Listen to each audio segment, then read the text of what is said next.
ಬಹಳ ಉತ್ತಮವಾಗಿ ತಮ್ಮನ್ನ ಪರಿಚಯವನ್ನ ಮಾಡಿಕೊಟ್ಟು ಈ ಸಂಘಟನೆಯನ್ನ ಉತ್ತಮವಾದ ರೀತಿಯಲ್ಲಿ ನಿಮ್ಮ ಆಚಾರ ವಿಚಾರವನ್ನ ಬಹಳ ಚೆನ್ನಾಗಿ ಪ್ರಚಾರ ಮಾಡಿದ್ದಾರೆ. ಎಲ್ಲ ನಾನು ಸರ್ಕಾರದ ಪರವಾಗಿ ನಾನು ಮೊದಲು ಈ ಸಂಘಟನೆಗೆ ನನ್ನ ರಾಜಕಾರಣದ ಬದುಕು 40 ವರ್ಷ. ನಾನು ಒಬ್ಬ ಯುವಕನಾಗಿ ಒಬ್ಬ ವಿದ್ಯಾರ್ಥಿ ನಾಯಕನಾಗಿ ಇಲ್ಲಿವರೆಗೂ ಬೆಳೆದು ಈ ರಾಜ್ಯದ ಉಪಮುಖ್ಯಮಂತ್ರಿಯಾಗಿ ನಿಮ್ಮ ಮುಂದೆ ನಿಂತಿದ್ದೇನೆ. ಅದೇ ರೀತಿ ನೀವೆಲ್ಲ ನಾಯಕರಾಗಿ ಸಂಘಟನೆಯನ್ನು ಮಾಡಿಕೊಂಡು ಈ ದೇಶದ ಐಕ್ಯತೆ, ಈ ದೇಶದ ಸಮಗ್ರತೆ, ಈ ದೇಶದ ಶಾಂತಿಗೋಸ್ಕರ, ಸಮಾಜದ ಬದುಕುಗೋಸ್ಕರ ಒಂದು ದೊಡ್ಡ ಬದಲಾವಣೆಯನ್ನು ತರಲಿಕ್ಕೆ ತಾವೆಲ್ಲ ಪ್ರಯತ್ನವನ್ನು ಮಾಡ್ತಾ ಇದ್ದೀರಿ. ತಮ್ಮ ಶಿಸ್ತು ನೋಡಿ ರಾಜಕೀಯ ಪಕ್ಷಗಳು ನಿಮ್ಮ ಶಿಸ್ತನ್ನ ಕಲಿಬೇಕು. ಅದಕ್ಕೆ ನಿಮ್ಗೆ ಶುಭವಾಗ್ಲಿ, ಯಶಸ್ಸಾಗ್ಲಿ ಅಂತೇಳಿ ನಾನು ಹಾರೈಸ್ತಾ ಇದ್ದೇನೆ. ನಾನು ಬೆಂಗಳೂರಿನಲ್ಲಿ ಒಂದು ಮಾತು ಹೇಳಿದ್ದೆ. ಬೆಂಗಳೂರಿನ ನಿಮ್ಮ ಸಭೆಯಲ್ಲೂ ಕೂಡ ನಾನು ಪಾಲ್ಗೊಂಡಿದ್ದೆ. ನಾನು ಇವತ್ತು ನಿಮ್ಮ ಕೈಯಲ್ಲಿ ಸನ್ಮಾನ ಮಾಡಿಸ್ಕೊಳಕ್ ಬರಲಿಲ್ಲ, ಜೈಕಾರ ಹಾಸ್ಕೊಳ್ಳಿಕ್ ಬರಲಿಲ್ಲ, ನಿಮ್ಮ ಏನು ಒಂದು ಮನವಿಯನ್ನ ತೆಗೆದುಕೊಳ್ಳಿಕ್ಕೆ ನಾನು ಬರಲಿಲ್ಲ. ನನ್ನ ಮಿತ್ರ ಖಾದರ್ ಅವರು ತಮ್ಮ ಸಂಘಟನೆ ವಿಚಾರದಲ್ಲಿ ತಿಳಿಸಿದ್ರು. ಇನಾಯತ್ ಅವ್ರನ್ನ ನನಗೆ ಕಾವಲುಗಾರನ ಹಾಕಿ ಎಳ್ಕೊಂಡು ಬರಬೇಕಂತ ಇನಾಯನ್ನ ಕುಣಿಸಿದ್ರು. ಆದ್ರೆ ನಾನು ಇವತ್ತು ಬಂದು ನಮ್ಮ ಹಿರಿಯರ ಅಂತ ಏನು ನಮ್ಮ ಗ್ರ್ಯಾಂಡ್ ಮುಫ್ತಿ ಅವರ ಸಮ್ಮುಖದಲ್ಲಿ, ಎಲ್ಲ ಧಾರ್ಮಿಕ ನಾಯಕರ ಸಮ್ಮುಖದಲ್ಲಿ, ಅವರೆಲ್ಲರ ಹಿರಿಯರ ಮಾರ್ಗದರ್ಶನದಲ್ಲಿ ಒಂದು ಮಾತ್ರ ಹೇಳಲಿಕ್ಕೆ ಬಂದಿದ್ದೇನೆ. ಈ ಸರ್ಕಾರ ನಿಮ್ಮ ಪರವಾಗಿ ನಿಂತ್ಕೊಂಡಿದೆ, ನಿಂತ್ಕೊಳ್ತದೆ ಅಂತ ಹೇಳಲಿಕ್ಕೋಸ್ಕರ ನಾನು ಇಲ್ಲಿಗೆ ಬಂದಿದ್ದೇನೆ. ಇದು ನಿಮ್ಮ ಸರ್ಕಾರ, ಎಲ್ಲ ಜಾತಿ ಎಲ್ಲ ಧರ್ಮಗಳನ್ನ ರಕ್ಷಣೆ ಮಾಡುವಂತ ಸರ್ಕಾರ. ಸಂವಿಧಾನವನ್ನ ಬದುಕಿಸಬೇಕು, ಸಂವಿಧಾನ ಉಳಿಸಬೇಕು, ಈ ದೇಶದ ರಾಷ್ಟ್ರ ಧ್ವಜವನ್ನ ಉಳಿಸಬೇಕು ಅಂತ ಹೇಳಿ ಇಟ್ಕೊಂಡಿರುವಂತ ಒಂದು ಸರ್ಕಾರ. ಇವತ್ತು ಎಲ್ಲ ಧರ್ಮಗಳನ್ನ, ನಮ್ಮ ಸಹೋದರ ಭಾವನೆಯನ್ನ ನೀವೇನು ಒಟ್ಟಿಗೆ ತೆಗೆದುಕೊಂಡು ಹೋಗ್ತಾ ಇದ್ದೀರಿ. ಇವತ್ತು ನಿಮ್ಮ ಯುವ ಸಂಘಟನೆ ಏನಿದೆ 30 ವರ್ಷ ತಮ್ಮ ದೊಡ್ಡ ಪ್ರಯತ್ನ. ಸಂಘಟನೆ ಅಷ್ಟು ಸುಲಭ ಅಲ್ಲ. ನಮ್ಗೆ ಅನೇಕ ರಾಜಕೀಯದ ಆಸೆಗಳು ನಮ್ಗೆಲ್ಲ ಇರ್ತದೆ. ಆದ್ರೆ ನಿಮ್ಗೆಲ್ಲ ನಿಮ್ಮ ಬದುಕು ಇವತ್ತು ಈ ದೇಶದಲ್ಲಿ ಹೊಸ ರಾಜಕಾರಣವನ್ನ ಕಳೆದ 10-12 ವರ್ಷದಿಂದ ನೀವು ನೋಡ್ತಾ ಇದ್ದೀರಿ. ಅವರ ಭಾವನೆ ಮೇಲೆ ರಾಜಕಾರಣ ಮಾಡಲಿಕ್ಕೆ ಒಂದು ಪಕ್ಷ ಹೊರಟಿದೆ. ನಾವು ನಿಮ್ಮ ಬದುಕಿನ ಮೇಲೆ ಬದಲಾವಣೆಯನ್ನ ಮಾಡಲಿಕ್ಕೆ, ನಿಮ್ಗೆ ಶಕ್ತಿಯನ್ನ ಕೊಡ್ಲಿಕ್ಕೆ ನಾವು ಹೊರಟಿದ್ದೇವೆ. ಅವರು ಭಾವನೆ ತುಂಬಿಸ್ತಾರೆ, ನಾವು ಹೊಟ್ಟೆಯನ್ನ ತುಂಬಿಸುವಂತ ಕೆಲಸವನ್ನ ಇವತ್ತು ನಾವು ಮಾಡ್ಲಿಕ್ಕೆ ನಿಮ್ಮ ಮುಂದೆ ನಿಂತಿದ್ದೇವೆ.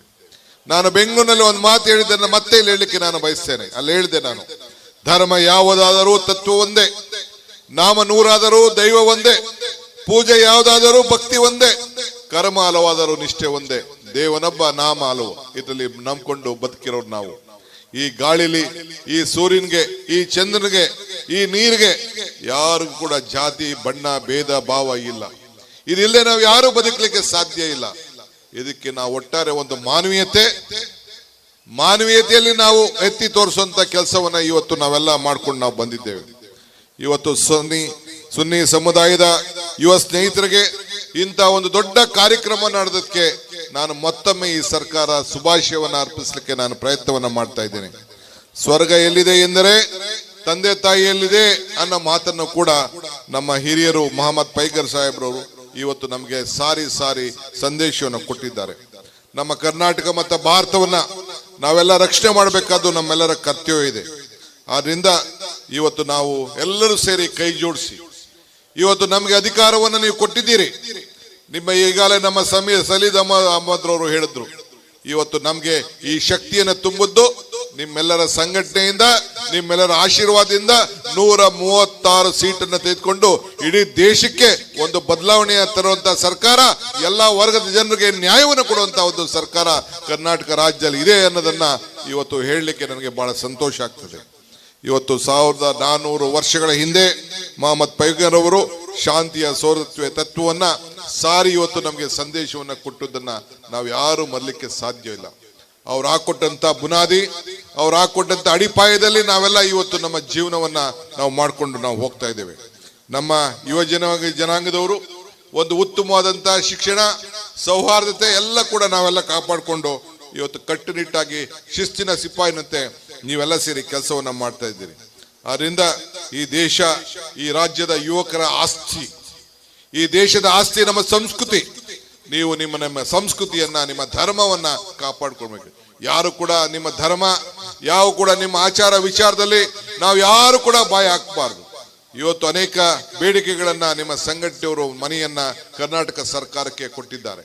ಇದು DK ಶಿವಕುಮಾರ್ಗಲ್ಲ, ಕರ್ನಾಟಕ ಸರ್ಕಾರಕ್ಕೆ ಕೊಟ್ಟಿದ್ದಾರೆ. ನಾನು ಒಂದು ಮಾತನ್ನ ಹೇಳಲಿಕ್ಕೆ ನಾನು ಬಯಸ್ತೇನೆ.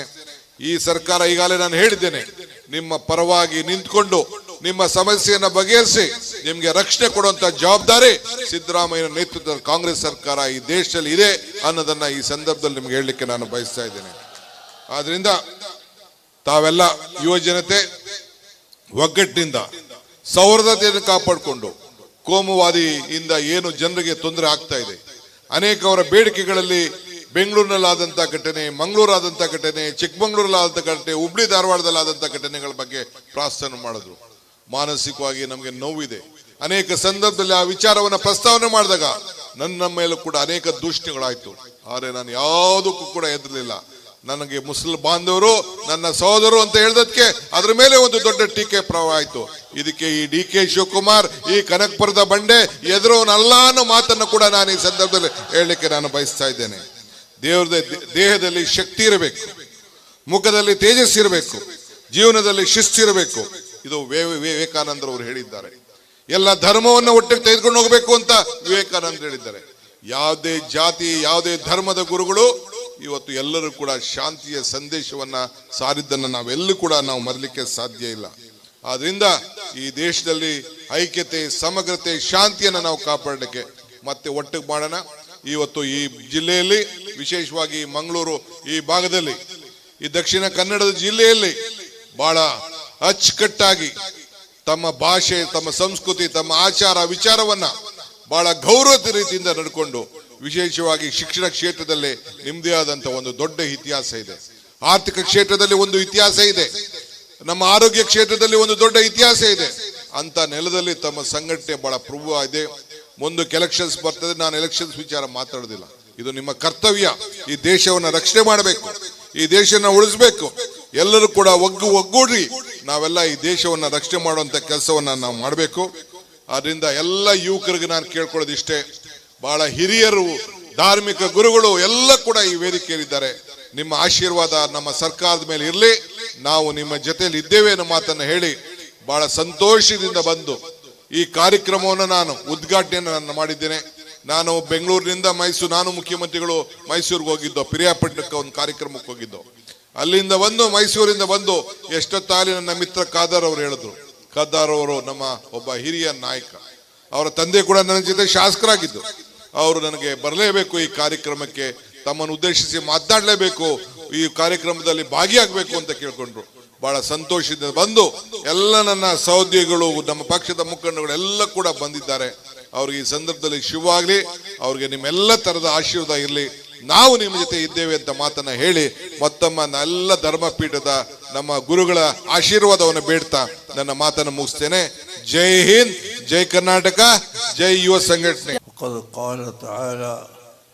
ومن الناس من يقول ربنا آتنا في الدنيا وما له في الآخرة من خلاق ومنهم من يقول ربنا آتنا في الدنيا حسنة وفي الآخرة حسنة وقنا عذاب النار أولئك لهم نصيب.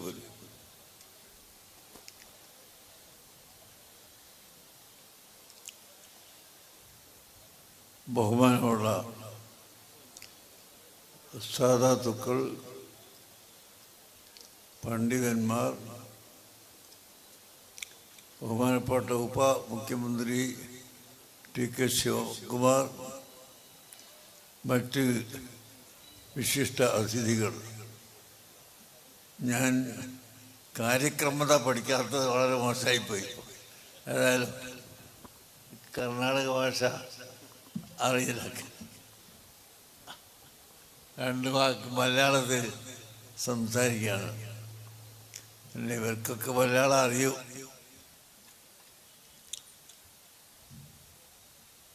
നമ്മുടെ സിദ്ധാന്തം SYS അല്ലെങ്കിൽ SSF, ജംഇയ്യത്തുൽ ഉലമ, നമ്മൾ എല്ലാവരുടെയും സിദ്ധാന്തം ഇവിടെ ഭൗതികമായി നല്ല നിലയിൽ ജീവിക്കുകയും പാരത്രിക ലോകത്തേക്ക് ഉപകാരപ്രദമായ ജീവിതം നയിക്കുകയും അതാണ് നമ്മുടെ ലക്ഷ്യം. ഇപ്പോൾ യഥാർത്ഥത്തിൽ നമ്മുടെ ഇന്ത്യൻ ഭരണഘടന എഴുതിയ കാലത്ത് നമ്മൾ പഠിച്ചിട്ടുണ്ട്. അതിനെ സംബന്ധിച്ച് ഇന്ത്യൻ ഭരണഘടന എഴുതി എത്രയോ ദിവസം ചർച്ച നടത്തി വലിയ വലിയ വിദഗ്ധന്മാർ ചർച്ച നടത്തി അവസാനം തീരുമാനിച്ച ഒരു ഭരണഘടനയാണ് ഇന്ത്യയുടെ ഭരണഘടന. എൻ്റെ അറിവ് ശരിയാണെങ്കിൽ ഇന്ത്യൻ ഭരണഘടനയുടെ അത്ര വിശാലതയുള്ള ഒരു ഭരണഘടന ഇവിടെ ഒരു രാഷ്ട്രവും എഴുതിയിട്ടില്ല. അത്രയും വലിയ ഒരു വിശാലതയാണ് ഇന്ത്യൻ ഭരണഘടനയിലുള്ളത്. അപ്പോൾ ആ ഭരണഘടന അനുസരിച്ച് ഇന്ത്യ രാജ്യം നടത്തി വരുന്നു. നമ്മുടെ മുൻഗാമികൾ രാജ്യം ഭരിച്ചവരെല്ലാം ഈ ഭരണഘടനയെ ആസ്പദമാക്കി ഭരണം നടത്തി വരികയും ചെയ്തിരുന്നു. അപ്പോൾ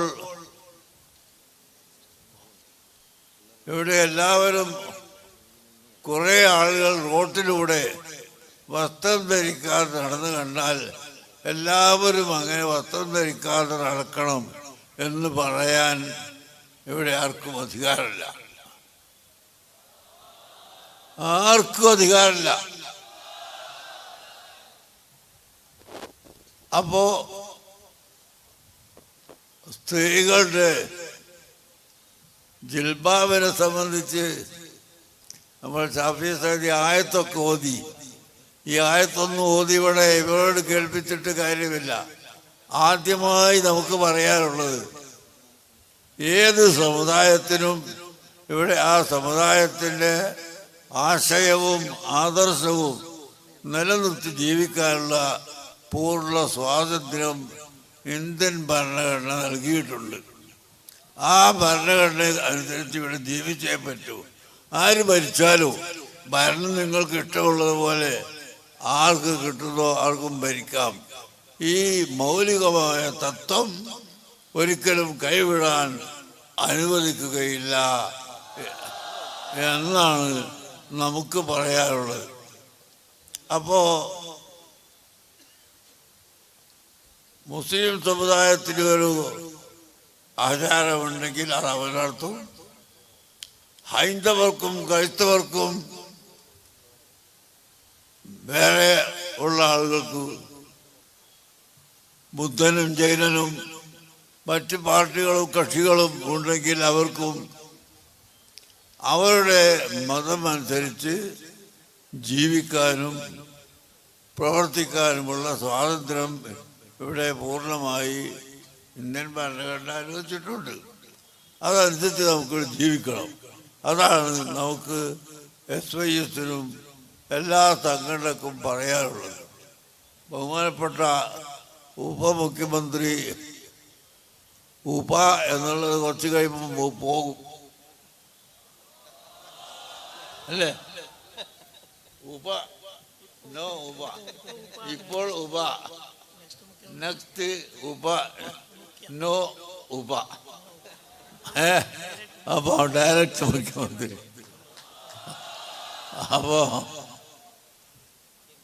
അവരോട് ഞങ്ങൾക്ക് പറയാനുള്ളത്, ഞാനിപ്പറയുന്നത് ഷാഫി സാജി ഒന്ന് പരിഭാഷപ്പെടുത്തി കൊടുത്താൽ മതി. ഞങ്ങൾക്ക് ഇവിടെ പറയാനുള്ളത് ഈ ഒരൊറ്റ ന്യായം. അതാണ് പ്രാർത്ഥനയിൽ പോലും ജാമിഉ ദുആ എന്ന് പറഞ്ഞൊരു പ്രാർത്ഥനയുണ്ട് ഖുർആനിൽ. ആ പ്രാർത്ഥനയിൽ പറഞ്ഞു, ഭൗതികമായ നേട്ടം മാത്രം ഞങ്ങൾക്ക് നൽകണമെന്ന് അള്ളാഹുവിനോട് പ്രാർത്ഥിക്കുന്നവൻ്റെ പ്രാർത്ഥന ശരിയല്ല, അവർക്ക് ഒന്നുമില്ല. മറിച്ച് റബ്ബന ആതിന ഫിദ്ദുനിയ ഹസന വഫിൽ ആഖിറതി ഹസന, ഞങ്ങൾക്ക് ഭൗതിക ലോകത്തും നന്മ വേണം, പാരത്രിക ലോകത്തും നന്മ വേണം, രണ്ട് ലോകത്തിൻ്റെ നന്മയും വേണം എന്ന് പറയുന്ന ആളുകൾക്ക് ഭാഗ്യമുണ്ട്, രക്ഷയുണ്ട് എന്നാണ് ഖുർആൻ പഠിപ്പിച്ചത്. അതുകൊണ്ട് തന്നെ ഓരോ മതക്കാർക്കും ആ മതത്തിനനുസരിച്ച് ജീവിക്കാനുള്ള സ്വാതന്ത്ര്യം കൊടുക്കണമെന്ന് അക്കാലത്ത് ഇവിടെ ഭരണഘടന എഴുതിയ കാലത്ത് വാദിച്ച് തീർച്ചപ്പെടുത്തി എല്ലാവരും ഒപ്പിട്ട് കഴിഞ്ഞതാണ്. പിന്നെ അതിനിങ്ങനെ ഓരോ ദിവസം മാറ്റി മറിച്ച് തിരിച്ചു കൊണ്ടുവന്നാൽ അത് ശരിയാവില്ല. അതുകൊണ്ട് തന്നെയാണ് നാം ഇവിടെ ശക്തിയായി നിൽക്കുന്നത്. നമ്മളൊരിക്കലും ഭീകരവാദികളല്ല, തീവ്രവാദികളല്ല. ഭീകരതയും തീവ്രതയും ഇസ്ലാമിന് അന്യമാണ്. ടെററിസം അത് ഇസ്ലാമിലില്ല. ഫബിമാ റഹ്മത്തിൻ മിനല്ലാഹി ലിൻത ലഹും വലൗ കുൻത ഫളൻ ഗലീദൽ ഖൽബി ലംഫളൂ മിൻ ഹൗലിക. പരിശുദ്ധ ഖുർആൻ പറഞ്ഞു, ഫബിമാ റഹ്മത്തിൻ മിനല്ലാഹ്, അള്ളാഹുവിൻ്റെ റഹ്മത്താണ് നബിയെ തങ്ങൾ. ആ റഹ്മത്തായ കാരണം കൊണ്ട് അല്ലേ, വമാ അർസൽനാക ഇല്ലാ റഹ്മത്തൽ ലിൽ ആലമീൻ, അഖില ലോകത്തിനും റഹ്മത്തായിട്ടല്ലാതെ തങ്ങളെ നാം അയച്ചിട്ടില്ല എന്നാണ് ഖുർആൻ പറഞ്ഞത്. ആലിമീങ്ങളും മുത്താലിമീങ്ങളും ശരിക്കും മനസ്സിലാക്കിയിട്ടുണ്ടാകും. റഹ്മത്ത് എന്നാ പറഞ്ഞത്, റഹ്മത്ത് കൊടുക്കുന്ന ആളെന്നോ റഹ്മത്തിൻ്റെ ഉടമസ്ഥനെന്നോ എന്നൊന്നും പറഞ്ഞിട്ടില്ല. റഹ്മത്താണ്, ലോകത്തിൻ്റെ മുഴുവനും റഹ്മത്താണ്. പ്രവാചക പ്രഭു മുഹമ്മദുർ റസൂലുള്ളാഹി സ്വല്ലല്ലാഹു അലൈഹി വസല്ലം ലോകത്തിന് മുഴുവനും റഹ്മത്താണ്. ആ ഫബിമാ റഹ്മത്തിൻ മിനല്ലാഹ്, അവിടുന്ന് അള്ളാഹുവിൻ്റെ റഹ്മത്തായ കാരണം കൊണ്ട് ലിൻത ലഹും, ജനങ്ങളോട് തങ്ങൾ വളരെ വിനയത്തിലാണ് പ്രവർത്തിക്കുന്നത്. വലൗ കുൻത ഫളൻ ഗലീദൽ ലംഫളൂ മിൻ ഹൗലിക വലൗ കുൻത ഫളൻ ഗലീദൽ ഖൽബി, തങ്ങളെങ്ങാനും ഒരു ടെററിസ്റ്റ് ആയിരുന്നുവെങ്കിൽ, ഒരു ഭീകരവാദി ആയിരുന്നുവെങ്കിൽ, ലംഫളൂ മിൻ ഹൗലിക, ജനങ്ങളെല്ലാം തങ്ങളിൽ നിന്ന് ഓടിപ്പോകുമായിരുന്നു, ആരെയും തങ്ങൾക്ക് കിട്ടുമായിരുന്നില്ല. എല്ലാ ജനങ്ങളും ഇസ്ലാമിലേക്ക് അടുത്തടുത്ത് വരുന്നത് അവിടുന്ന് ഒരിക്കലും ടെററിസ്റ്റ് അല്ല, തീവ്രവാദിയല്ല, ഭീകരവാദിയല്ല. ഈ കാരണം കൊണ്ടാണെന്ന് പരിശുദ്ധ ഖുർആൻ പറയുന്നു. തീവ്രവാദം എന്ന് പറഞ്ഞാൽ എന്താണ്? വർഗീയത എന്ന് പറഞ്ഞാൽ എന്താ? മുസ്ലിമീങ്ങൾ വർഗീയത കാണിക്കുന്നുള്ളൂ? ഇല്ല, ഇത് വർഗീയതയാണ്. ഇവിടെ മുസ്ലിമും മുസ്ലിം അല്ലാത്തവരും എല്ലാം ഈ സ്റ്റേജിലില്ലേ? അപ്പോ ഇവിടെ വർഗീയത ഇല്ല. വർഗീയത ഉണ്ടെങ്കിൽ മറ്റൊരു മതക്കാരെ ഈ സ്റ്റേജിൽ കയറ്റൂലല്ലോ. അപ്പൊ വർഗീയത മുസ്ലിമീങ്ങൾക്ക് സുന്നികൾക്ക് തീർച്ചയായും ഇല്ല. മുസ്ലിമീങ്ങൾ മുസ്ലിംകളായി ജീവിക്കുന്നു. അതേ സമയത്ത് ഹൈന്ദവരും ക്രൈസ്തവരും ബുദ്ധനും ജൈനനും മതമുള്ളവരും മതമില്ലാത്തവരും എല്ലാവരും ഇവിടെ അവരുടെ മതമനുസരിച്ച് ജീവിക്കുന്നതിന് യാതൊരു തടസ്സവും അവർക്കില്ല. അവർക്ക് ആഖിറം വേണമോ അവർ ഹക്ക് മുറുകെ പിടിച്ചുകൊള്ളട്ടെ, അതില്ലെങ്കിൽ ആഖിറം ലഭിക്കുകയില്ല. എന്നല്ലാതെ ഈ ലോകത്ത് ജീവിക്കാൻ അങ്ങനെ ഒരു പ്രത്യേകമായ ഒരു മതമോ പ്രത്യേകമായ ഒരു ആചാരമോ വേണമെന്ന് നാം ഒരിക്കലും പറഞ്ഞിട്ടില്ല. അതുകൊണ്ട് സ്ത്രീകളുടെ പർദ്ദയെ സംബന്ധിച്ച് പറഞ്ഞ് വളരെയധികം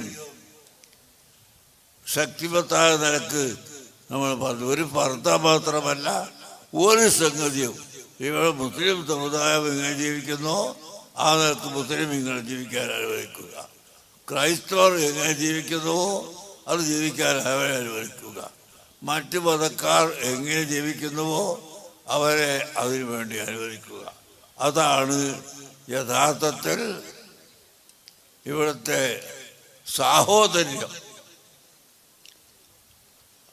സാഹോദര്യവും മൈത്രിയും അതാണ്. അല്ലാതെ നാം ഒരിക്കലും അടിച്ചേൽപ്പിക്കുന്ന പ്രശ്നമില്ല. ഇവിടെ ഏതെങ്കിലും ഒരു മുസ്ലിം മറ്റുള്ള ആളുകളെ അടിച്ചമർത്തി ഇസ്ലാം മതം സ്വീകരിക്കണം എന്ന് പറയാറുണ്ടോ? അത് പറയുന്നില്ല. അത് പറയുന്നത് ശരിയും അല്ല. അതേസമയത്ത് ആഖിറം വേണമെന്ന് ഉദ്ദേശിക്കുന്നവർക്ക് ഇസ്ലാം മതം സ്വീകരിക്കാം, അല്ലാത്തവർക്ക് അത് സ്വീകരിക്കാതെ ഇരിക്കാം. ഏതായിരുന്നാലും നമുക്ക് ഈ കാര്യമാണ് പറയാറുള്ളത്. പിന്നെ മറ്റൊന്ന്, സുന്നികളെ സംബന്ധിച്ച് പറയുമ്പോൾ ഈ ചില പുത്തൻവാദികൾ പുതിയ പുതിയ ചില ആശയങ്ങളുമായി വന്ന് അതുകൊണ്ടാണ് യഥാർത്ഥത്തിൽ ഇവിടെ ഈ സംഭവങ്ങളൊക്കെ നടക്കുന്നത്. അഹ്ലുസുന്നത്തി വൽ ജമാഅത്ത് അത് നാം മുറുകെ പിടിക്കണം. അഹ്ലുസുന്നത്തി വൽ ജമാഅത്തിൻ്റെ വിശ്വാസം അതെപ്പോഴും ക്ലിയറാണ്, വളരെ കറക്റ്റാണ്. ഞാൻ ചോദിക്കുന്നു, ഇവിടെ അഹ്ലുസുന്നത്തി വൽ ജമാഅത്ത് എന്ന് പറഞ്ഞാൽ നമ്മൾ പറയുന്നു ഷാഫിഈ, ഹനഫി, ഹംബലി, മാലിക്കി ഈ 4 മദ്ഹബുകളിൽ കർമ്മപരമായി ഏതെങ്കിലും ഒരു മദ്ഹബ് സ്വീകരിക്കുകയും അതുപോലെ അശ്അരി, മാതുരീദി എന്ന് പറയുന്ന അശ്അരിയ മാർഗം അല്ലെങ്കിൽ മാതുരീദിയ മാർഗം വിശ്വാസപരമായി അവലംബിക്കുകയും ചെയ്യുന്നവരാണ് സുന്നികൾ എന്ന് പറഞ്ഞാൽ. എന്താണ് ഈ അശ്അരി, മാതുരീദി എന്നൊക്കെ പറയുന്നത്? അത് ഒരു വലിയ വ്യത്യാസമുള്ളതൊന്നുമല്ല. വളരെയധികം ആശയങ്ങൾ പുത്തൻ പ്രസ്ഥാനക്കാർ കൊണ്ടുവന്നപ്പോൾ അത് തെറ്റാണെന്ന് ലോകത്തിന് പഠിപ്പിക്കാൻ വേണ്ടി 2 മഹാന്മാരായ പണ്ഡിതന്മാർ രംഗത്ത് വന്നു. അതാണ് അശ്അരി മാതുരീദി എന്ന് പറയുന്നത്. അശ്അരിയത്തിൻ്റെ വിശ്വാസം നിങ്ങൾ നോക്കൂ. നമ്മളെ സംബന്ധിച്ചാണ് ഇവിടെ ഈ പുത്തൻ പ്രസ്ഥാനക്കാർ മുസ്ലിക്ക് എന്ന് പറയും. എന്താ മുസ്ലിക്ക്? ഇപ്പം പറയാറില്ല, ഇപ്പോൾ കേരളത്തിലത് പറയാറില്ല. അവർ പിന്മാറിയിട്ടുണ്ട്. കാരണം ശിർക്ക് എന്നതിൻ്റെ നിർവചനം എന്താണ്, അതിൻ്റെ അർത്ഥം എന്താണ്, അതിലേതെല്ലാം പെടും എന്ന് നമ്മൾ മലപ്പുറം ജില്ലയിലെ കൊട്ടപ്പുറത്ത് വെച്ച് ചോദിച്ചിട്ട് ഇന്നേക്ക് 40 കൊല്ലമായി. ഇന്ന് വരെയും ഒരു മറുപടി കിട്ടിയിട്ടില്ല. അതിൻ്റെ മുമ്പ് ഇങ്ങനെ പറയും, ബറാത്ത് രാവിലെ ഉള്ള ചോറ് വെച്ചാൽ അത് ശിർക്കായിപ്പോയി. ഒന്ന് അങ്ങോട്ട് നോക്കിയാൽ ശിർക്ക്, ഇങ്ങോട്ട് നോക്കിയാൽ ശിർക്ക്, അതിങ്ങനെ ശിർക്ക് എന്ന് പറഞ്ഞതൊക്കെ ഇപ്പം അതൊക്കെ ഒന്ന് ഒഴിവാക്കി പറയാൻ അവർക്ക് ധൈര്യമല്ല. കാരണം ശിർക്കിൻ്റെ നിർവചനം പറഞ്ഞാൽ അതിൽപ്പെട്ടതല്ലേ ശിർക്കാവുകയുള്ളൂ. ചക്കരച്ചോറ് വെച്ചാൽ അത് ശിർക്കാവലങ്ങനെ എന്ന് ചോദിച്ചാൽ അവർക്ക് മറുപടിയില്ല. പറയലങ്ങനെ സാധാരണ ബറാത്ത് രാവിലെ കുറച്ച് മധുരമുള്ള ചോറ് വെച്ച് കൊടുത്താൽ അത് ശിർക്ക്. അതുപോലെ മരിച്ച വീട്ടിൽ ഒരു യാസീൻ ഓതിയാൽ അത് ശിർക്ക്. നബി സല്ലല്ലാഹു അലൈഹി വസല്ലമ തങ്ങൾ പഠിപ്പിച്ച വാക്ക് സഹീഹായ ഹദീസിൽ ഇമാം തിർമിദി റളിയല്ലാഹു അൻഹു തങ്ങളും അല്ലാത്തവരും ഒക്കെ റിപ്പോർട്ട് ചെയ്തിട്ടുണ്ട്. ഇഖ്റഉ അലാ മൗതാക്കും സൂറത്ത് യാസീൻ, നിങ്ങൾ മരണപ്പെട്ടവരുടെ മേൽ യാസീൻ സൂറത്ത് ഓതണം എന്ന് സഹീഹായ ഹദീസിൽ വന്നിട്ടുണ്ട്. ഇത് നമ്മൾ ചെയ്യുമ്പോൾ അപ്പോൾ അത് ശിർക്ക്. അങ്ങനെ ഖുർആൻ ഓതാൻ അങ്ങനെ ശിർക്കാൽ എന്ന് ചോദിച്ചാൽ മറുപടി ഇല്ല. ഖുർആൻ ഓതൽപ്പോൾ ശിർക്കാൽ എങ്ങനെയാ എന്ന് ചോദിച്ചാൽ അതിന് മറുപടി ഒന്നുമില്ല. വെറുതെ പാവപ്പെട്ട ജനങ്ങളെ പറഞ്ഞ് തെറ്റിദ്ധരിപ്പിച്ച് മരിച്ചാൽ കുറുകാൻ പാടില്ല. പിന്നെ കുറുകാൻ ഇങ്ങനെ മുസ്താഫിനെ അട്ടത്ത് കെട്ടിവെക്കാനല്ലാതെ ഓതാൻ പാടില്ല ഇല്ല എന്ന് പറയുന്ന ഒരു വിഭാഗം ആളുകൾ വന്നു. ഇപ്പോൾ അതൊന്നും പറയാറില്ല എന്നാണ് എനിക്ക് തോന്നുന്നത്. ഏതായാലും നിങ്ങൾ നോക്കൂ, നമ്മുടെ വിശ്വാസം എന്താണ്? സബ്ബിഹിസ്മ റബ്ബിക്കൽ അഅല അല്ലദീ ഖലഖ ഫസവ്വ വല്ലദീ ഖദ്ദറ ഫഹദ വല്ലദീ ഖദ്ദറ ഫഹദ. എല്ലാ കാര്യങ്ങളും ഖിയാമത്ത് നാൾ വരെ ഇവിടെ സംഭവിക്കാൻ പോകുന്നതും സംഭവിക്കാത്തതും എല്ലാം അല്ലാഹു തആല ഖദറാക്കിയിരിക്കുന്നു, അല്ലാഹു നിശ്ചയിച്ചിരിക്കുന്നു. ഫഹദ, ആ ഖദറിലേക്ക് അല്ലാഹു മാർഗദർശനം നൽകുകയും ചെയ്തിരിക്കുന്നു.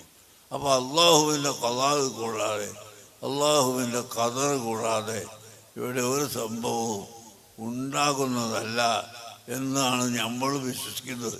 ഈ അശ്അരിയും മാതുരീദിയും എല്ലാം വിശ്വസിക്കുന്നത് അങ്ങനെയാണ്. വല്ല ഇസ്തിത്താഅത്തു മഅൽ ഫിഅലി എന്ന് ഇവിടെ ആലിമീങ്ങൾ ധാരാളമുണ്ടല്ലോ. ജമ്മുൽ ജവാമി ഓതുമ്പോൾ നിങ്ങളതിൽ പഠിച്ചിട്ടുള്ളൂ. ഇസ്തിത്താഅത്ത് മഅൽ ഫിഅലി. അല്ലാഹു തആല ഒരു സംഗതി ചെയ്യുന്ന കാര്യം പ്രവൃത്തിയോട് കൂടിയാണ്. ആ പ്രവർത്തിക്കുന്ന സമയത്താണ് അല്ലാഹു തആല അത് പടച്ചു കൊടുക്കുന്നത്. നേരത്തെ പടച്ചു വെച്ചിട്ടില്ല. നമുക്കിപ്പോൾ സംസാരിക്കാൻ കഴിവ് ആ സമയത്ത് ഇങ്ങനെ തരിക, അല്ലാതെ മുൻകൂട്ടി ഒരു കഴിവ് അല്ലാഹു തആല നമുക്ക് തന്നിട്ടില്ല. പക്ഷേ നമുക്കത് മനസ്സിലാവില്ല. ഒരു വെള്ള കുപ്പിയിൽ, വെളുത്ത നിറമുള്ള നീണ്ട ഒരു കുപ്പിയിൽ എണ്ണ നിറക്കുകയും അതിലൊരു തിരി ശീലക്കട്ടം കൊണ്ടൊരു തിരിയുണ്ടാക്കി അതിലിട്ട് എന്നിട്ട് മേൽഭാഗത്ത് മൂടിയും വെച്ച് തീ കൊടുത്ത് വിളക്കായി ഇങ്ങനെ കത്തിക്കുമ്പോൾ ഈ കുപ്പിയിലേക്ക് ഇങ്ങനെ നോക്കിക്കൊണ്ടിരുന്നാൽ എണ്ണ അവിടുന്ന് ചേഞ്ച് ആകുന്നത് ആർക്കും കാണാൻ കഴിയുകയില്ല. അതുപോലെ പിന്നെ അതെപ്പോഴാണ് മനസ്സിലാകുന്നത്? എണ്ണ മുഴുവനും കത്തി തീർന്ന് അവസാനം ഈ വിളക്കിൻ്റെ തിരിയുടെ അവസാനം താഴ്ഭാഗത്ത് ഉണങ്ങുകയാണ്. അങ്ങനെ ഉണങ്ങി ഉണങ്ങി ഉണങ്ങി പിന്നെ കുറച്ചുകൂടി മേൽപ്പെട്ട് എണ്ണ കയറുമ്പോൾ അങ്ങനെ പോയി അവസാനം ഒരല്പം പോലും എണ്ണ മേൽപോട്ട് കയറാൻ ഇല്ലാതെയാകുമ്പോൾ ആ വിളക്ക് കെട്ടുപോവുകയാണ്. അപ്പോഴാണ് നമുക്ക് മനസ്സിലായത് നേരത്തെ കത്തിയ എണ്ണയല്ല ഇപ്പോൾ കത്തിയത്. ഒരു മണിക്കൂറിന് മുമ്പ് കത്തിയ എണ്ണയല്ല 2 മണിക്കൂറിന് മുമ്പ് കത്തിയത്. അത് മാറി മാറിക്കൊണ്ടിരിക്കുന്നു എന്ന് നമുക്ക് മനസ്സിലാക്കുന്നത് അപ്പോഴാണ്. അതുപോലെ അല്ലാഹു സുബ്ഹാനഹു വ തആല നമുക്കിങ്ങനെ കൈവിരൽ പൊക്കാനുള്ള കഴിവ് ആ സമയത്ത് തന്നാൽ അത് പൊക്കുന്നു, താഴ്ത്താനുള്ള കഴിവ് തന്നാൽ അപ്പോൾ താഴ്ത്തുന്നു. വമാ റമൈത ഇദ് റമൈത വലാകിന്നല്ലാഹ റമാ. പരിശുദ്ധ ഖുർആൻ പറഞ്ഞു, നബി സല്ലല്ലാഹു അലൈഹി വസല്ലം തങ്ങൾ മക്കയിൽ നിന്ന് മദീനയിലേക്ക് ഹിജറ പോകാനുള്ള ആ ഓർഡർ കിട്ടിയ സമയത്ത് ബഹുമാനപ്പെട്ട സിദ്ദീഖ് റളിയല്ലാഹു അൻഹു തങ്ങളും നബി സല്ലല്ലാഹു അലൈഹി വസല്ലമയും ഒരു വീട്ടിൽ ഇരിക്കുകയായിരുന്നുവല്ലോ. അപ്പോൾ അവിടെ ഒരല്പം വിശ്രമിക്കുന്ന സമയത്ത് മുശ്രിക്കുകൾ വന്ന് വളഞ്ഞു, ചുറ്റുഭാഗത്തും വളഞ്ഞു. ആ വളഞ്ഞ അവരിലേക്ക് ഒരു പിടി മണ്ണ് വാരി എറിയാൻ അല്ലാഹു തആല കൽപ്പിച്ചു. അല്ലാഹുവിൻ്റെ റസൂൽ അത് എറിഞ്ഞു. എറിഞ്ഞപ്പോൾ എല്ലാവരുടെ തലയിലും എത്തി എല്ലാവരും ഉറങ്ങിപ്പോവുകയും ചെയ്തു. അതിനെ സംബന്ധിച്ച് അല്ലാഹു പറയുന്നു, വമാ റമൈത ഇദ് റമൈത വലാകിന്നല്ലാഹ റമാ. തങ്ങൾ എറിഞ്ഞതായ സമയത്ത് തങ്ങളല്ല എറിഞ്ഞത് എന്ന് പറഞ്ഞാൽ അല്ലാഹു തആല ഇങ്ങോട്ട് ഇറങ്ങി വന്ന് എറിഞ്ഞു എന്നല്ല അർത്ഥം. അള്ളാഹുവിൻ്റെ പ്രത്യേകമായ കുദ്റത്ത് കൊണ്ടാണ് ഈ മണ്ണ് അവരുടെ എല്ലാവരുടെയും തലയിലെത്താൻ നിലക്ക് അവിടുത്തെ കൈകൊണ്ട് എറിഞ്ഞിട്ടുള്ളത്. അങ്ങനെ അതാ നബി സല്ലല്ലാഹു അലൈഹി വസല്ലം തങ്ങൾ അവിടുന്ന് പുറപ്പെട്ട് മദീനയിലേക്ക് പോകുന്ന വഴിയെ കുറേ ഇങ്ങനെ നടന്നപ്പോൾ ക്ഷീണം മാറ്റാൻ വേണ്ടി ഖാർ എന്ന ഗുഹയിൽ പോയി അല്പം അതിൽ വിശ്രമിക്കാൻ തീരുമാനിച്ചു. അവിടെ എത്തിയപ്പോൾ ബഹുമാനപ്പെട്ട സിദ്ദീഖ് റളിയല്ലാഹു അൻഹു പറഞ്ഞു, നബിയെ ഞാൻ ആദ്യമായി കടക്കാം. അങ്ങനെ ആദ്യമായി കടന്നു. അതിൻ്റെ ഉള്ളിലുള്ള എല്ലാ ഓട്ടകളും ഗുഹകളും പാമ്പും തേളും പല സാധനങ്ങളും ഉള്ളതാണ്. അതെല്ലാം അടച്ചു. സ്വന്തം ശരീരത്തിലുള്ള തട്ടമെടുത്ത് വലിച്ചു കീറി അതെല്ലാം അടച്ചു. ഒരു ഓട്ട മാത്രം ബാക്കിയായപ്പോൾ സിദ്ദീഖ് റളിയല്ലാഹു അൻഹുവിൻ്റെ കാലുകൊണ്ട് ആ ഓട്ട അടച്ചു പിടിക്കുകയും നബിതങ്ങളോട് വിശ്രമിക്കാൻ പറയുകയും ചെയ്യുന്നു. അങ്ങനെ നബിതങ്ങൾ വിശ്രമിക്കുന്നു. ആ സമയത്ത് കുറേ സമയം കഴിഞ്ഞപ്പോൾ അതാ മുശ്രിക്കുകൾ വാളും കുലുക്കിക്കൊണ്ട് അതിൻ്റെ മേൽഭാഗത്ത് കൂടെ പോകുന്നു. ഖാർ സൗറിൽ 2 ഓട്ടകളുണ്ട് മേൽഭാഗത്ത്. ആ മേൽഭാഗത്തുള്ള ഓട്ടൻ്റെ അരികിലൂടെയാണ് ജനങ്ങൾ നടന്നു പോകുന്നത്. ആ നടന്നു പോകുന്നവർ അവരുടെ സ്വന്തം കാലിലേക്കൊന്ന് നോക്കിയാൽ ഈ ഗുഹയിലുള്ള ആളുകളെ കാണാൻ കഴിയും. മഹാനായ സയ്യിദ് വലിയ അബൂബക്കർ സിദ്ദീഖ് റളിയല്ലാഹു അൻഹു പറഞ്ഞു, നബിയെ അതാ പോകുന്നു, ശത്രുക്കളത് പോകുന്നു, അവരിപ്പോൾ ഇങ്ങോട്ട് നോക്കിയാൽ നമ്മളെ കാണുമല്ലോ, അവരിങ്ങോട്ട് കടന്നു വന്നാൽ നമ്മൾ എന്ത് ചെയ്യും എന്ന് ചോദിച്ചപ്പോൾ ഇസ്ബിർ ഫഇന്നല്ലാഹ മഅനാ, നിങ്ങൾ ക്ഷമിക്കുക, അള്ളാഹു നമ്മളെ കൂടെ ഉണ്ട് എന്ന് പറഞ്ഞതിൻ്റെ ശേഷം അഷ്റഫുൽ ഖൽഖ് സല്ലല്ലാഹു അലൈഹി വസല്ലം പറഞ്ഞു, ഉൻദുർ ഇലാ ഖൽഫിക, ഒന്ന് പിന്നിലേക്കൊന്ന് നോക്കൂ അബൂബക്കറെ. അബൂബക്കർ സിദ്ദീഖ് റളിയല്ലാഹു അൻഹു ഒന്ന് പിന്നിലേക്ക് തിരിഞ്ഞു നോക്കിയപ്പോൾ അവിടെ അതാ ഒരു കടലും ആ കടലിൽ കപ്പലും വന്ന് നിൽക്കുന്നു. അല്ലാഹുവിൻ്റെ റസൂൽ പറഞ്ഞു, ഓ സിദ്ദീഖ് അവர்களെ, അവർ ഈ വഴിക്ക് വന്നാൽ നമുക്ക് പിൻഭാഗത്തു കൂടെ ഈ കപ്പലിൽ പോയി കളയാം, നിങ്ങൾ ഭയപ്പെടണ്ട, അല്ലാഹു സുബ്ഹാനഹു വ തആല നമ്മളെ സഹായിക്കുമെന്ന് പറഞ്ഞു. കപ്പലും കടലും അല്ലാഹു അവിടെ പടച്ചു. ആരും കുഴിച്ചതല്ല, ആരും വെള്ളം കൊണ്ടുപോയി വെച്ചതല്ല. ദംദം വെള്ളം അല്ലാഹു പടച്ചതുപോലെ ഖിയാമത്ത് നാൾ വരെ കോടാനകോടി ജനങ്ങൾ കോരിയെടുത്താലും പറ്റാത്ത ദംദമിനെ അല്ലാഹു പടച്ചില്ലേ, അതുപോലെ ആ കടലും കപ്പലും അല്ലാഹു തആല ഖാർ സൗറിന്റെ പിൻഭാഗത്ത് പടച്ചു. അബൂബക്കർ സിദ്ദീഖ് തങ്ങളോട് പറഞ്ഞു, നമുക്ക് ഭയപ്പെടണ്ട, അവർ ഇതിലേ വന്നാൽ നമുക്ക് ആ കപ്പലിൽ കയറി യാത്ര ചെയ്ത് കളയാം. അങ്ങനെ ശത്രുക്കൾ അവിടെ എത്തിയപ്പോൾ അവരിങ്ങനെ തെരഞ്ഞ് ഇവിടെ ഒരു ഗുഹ ഉണ്ടല്ലോ, അതിൻ്റെ ഉള്ളിൽ മുഹമ്മദും ഒളിച്ചിട്ടുണ്ടാക്കുമോ എന്ന് പറഞ്ഞുകൊണ്ട് റസൂലുള്ളാഹി സ്വല്ലല്ലാഹു അലൈഹി വസല്ലം തങ്ങളെ തിരയാമെന്ന് ആ സമയത്ത് അതാ ലന്നുൽ ഹമാമ വലന്നുൽ അൻകബൂത അലാ ഖൈരിൽ ബരിയത്തി ലം തൻതുദ് വലം തഹ്മി. ഇമാം ബൂസരി റളിയല്ലാഹു അൻഹു പറഞ്ഞു, അവിടെ അങ്കബൂത്ത് എന്ന് പറയുന്ന വണ്ണാത്തൻ പഴയ കാലത്ത് എത്രയോ കൊല്ലങ്ങൾക്ക് മുമ്പ് വണ്ണാത്തന് വല കെട്ടിയതുപോലെയുള്ള വലകൾ ആ ഗുഹയുടെ മുൻഭാഗത്ത് കെട്ടിക്കളഞ്ഞു. മാത്രമല്ല മേടപ്രാവുകൾ അതിന് മുമ്പിൽ ഇരുന്നു കൊണ്ടിങ്ങനെ തള്ളിക്കൊണ്ടിരിക്കുന്നു. ഇവര് വന്നു നോക്കിയപ്പോൾ ഇത്രയും പഴകിയ വണ്ണാത്തൻ വല ഇവിടെ ഉള്ളത് കൊണ്ട് ഇതിൻ്റെ ഉള്ളിലൂടെ ആരും പോയിട്ടില്ല, മുഹമ്മദ് ഇവിടെ ഉണ്ടാവുകയില്ല ഈ പ്രാവുകൾ ജനങ്ങൾ ഇതിൻ്റെ ഉള്ളിലുണ്ടെങ്കിൽ ഇവിടെ വന്ന് ഇരുന്നിട്ട് മൂളുകയും പാട്ടുപാടുകയും ചെയ്യില്ല എന്ന് പറഞ്ഞുകൊണ്ട് ഇവർ തിരിച്ചുപോയി. പ്രിയപ്പെട്ട സഹോദരങ്ങളെ, അഷ്റഫുൽ ഖൽഖ് സല്ലല്ലാഹു അലൈഹി വസല്ലം തങ്ങളുടെ മുഅ്ജിസത്ത് എന്നതിലേക്ക് അതാ കപ്പലും കടലും അവിടെ പഠിച്ചു കൊടുക്കുകയും ഈ ദ്വാരത്തിലേക്ക് കടക്കുന്ന വഴി വെള്ളാത്തന്മലയെ കൊണ്ട് വല കെട്ടിക്കുകയും പ്രാവുകളെ കൊണ്ട് അവിടെ വന്നിട്ട് പാട്ട് പാടിക്കുകയും ചെയ്തത് റബ്ബുൽ ഇസ്സത്തായ അള്ളാഹു ആണ്. അതുകൊണ്ട് തന്നെ അള്ളാഹുവിൻ്റെ ഖളാ കൂടാതെ, അള്ളാഹുവിൻ്റെ ഖദർ കൂടാതെ ഒരു സംഗതി ഇവിടെ നടക്കൂല എന്ന് ഉറച്ച് വിശ്വസിക്കുന്നവരല്ലേ അഹ്ലുസുന്നത്തി വൽ ജമാഅത്ത്.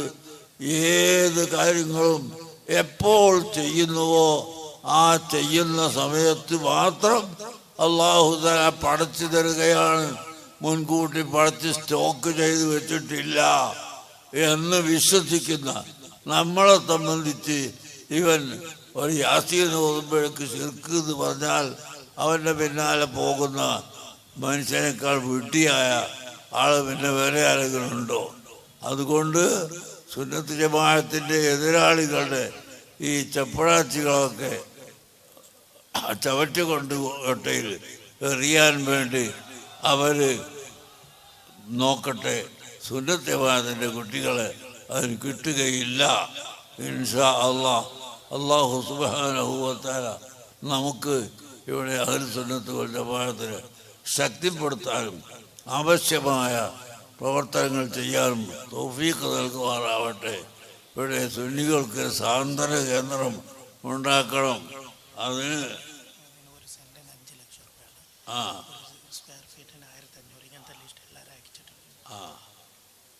5 കോടി ഉറുപ്പ്യ ഇൻഷാല്ലാഹ് ഗവൺമെന്റിന് കിട്ടുന്നതാണ് ഇയാൾ പറയുന്നത്.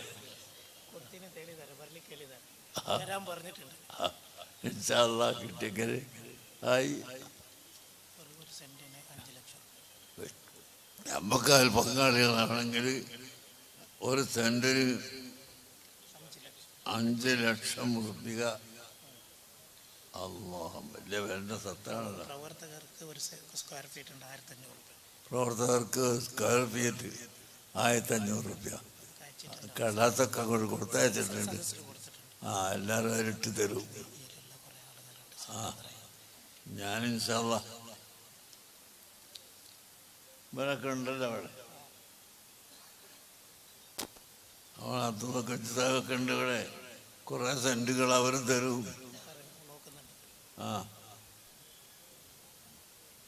പിന്നെ യൂട്ടിക്കാർ സാഹിബ് ഇപ്പം മന്ത്രി അല്ലെങ്കിലും അതൊക്കെയാണ് വലിയ സ്ഥാനമാണ്, സ്പീക്കർ സ്ഥാനം. അല്ലാഹു തആല വലിയ സ്ഥാനത്ത് തന്നെ നിലനിർത്തി കൊടുക്കട്ടെ. വലിയ സ്ഥാനം അല്ലാഹു തആല ഇനിയും കൊടുക്കട്ടെ. ഇപ്പോൾ അബ്ദുള്ള കുഞ്ഞി ഹാജി 1 സെന്റ് ഭൂമി വാങ്ങിത്തരാൻ 5 ലക്ഷം രൂപ. അള്ളാഹു അദ്ദേഹത്തിന് ദീർഘായുസ്സ് കൊടുക്കട്ടെ. നമ്മളൊക്കെ ഇങ്ങോട്ട് വരുന്ന സമയത്ത് ഒരു നേതാവിനെ കണ്ട് നാട്ടിലേക്ക് വരാൻ കഴിയുന്ന സ്വീകരിക്കുന്ന ഒരാളാണ്. അദ്ദേഹത്തിൻ്റെ പിതാവ് ഉണ്ടായിരുന്ന കാലത്ത് ഞാനും ബഹുമാനപ്പെട്ട മർഹൂം ഈ മുസ്ലിയാരവകളും SYSൻ്റെ പ്രസിഡന്റ് സെക്രട്ടറി സ്ഥാനം ഏറ്റെടുത്ത ഉടനെ നമ്മളൊന്ന് മംഗലാപുരമ്പയ്ക്ക് പോകാൻ പോയി. അപ്പോൾ ആദ്യം കാണാൻ പോയത് അബ്ദുള്ള കുഞ്ഞി സാഹിബിൻ്റെ പിതാവിനെയാണ്. ഒരാൾ പേര് പറഞ്ഞു തന്നു. അപ്പോൾ കടലിൻ്റെ മുകളിൽ ഇങ്ങനെ ഒരു ചെറിയ ഒരു മരത്തിൻ്റെ ഓഫീസിലായിരിക്കണത്. അഷ്റഫ് നഗറോ?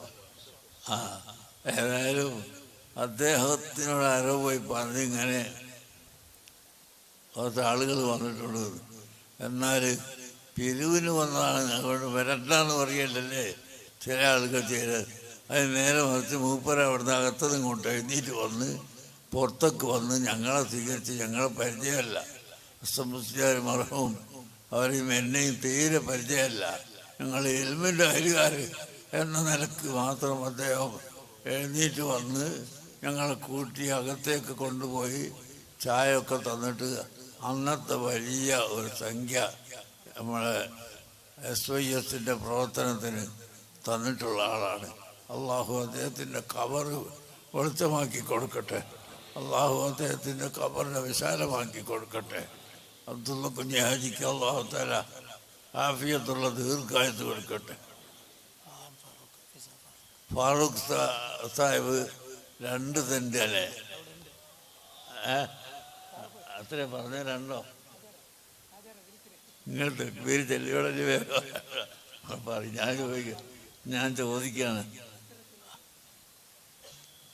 എത്ര ആണെങ്കിലും ആയിക്കോട്ടെ എന്നാ പറയും.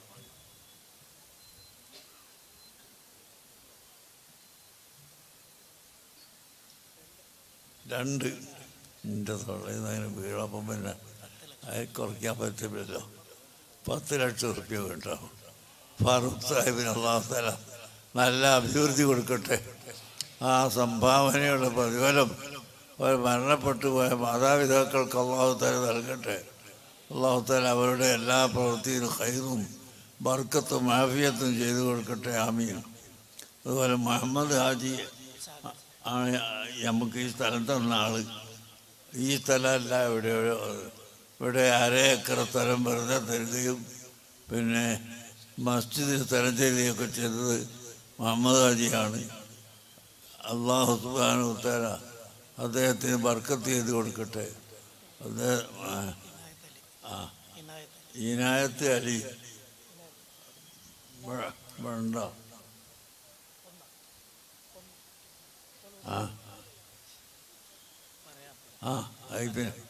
പിന്നെ പറഞ്ഞോളൂ. ഇക്ബാൽ സേട്ട് അതൊക്കെ പറഞ്ഞോളൂ. നിങ്ങൾ വാങ്ങിക്കോളി.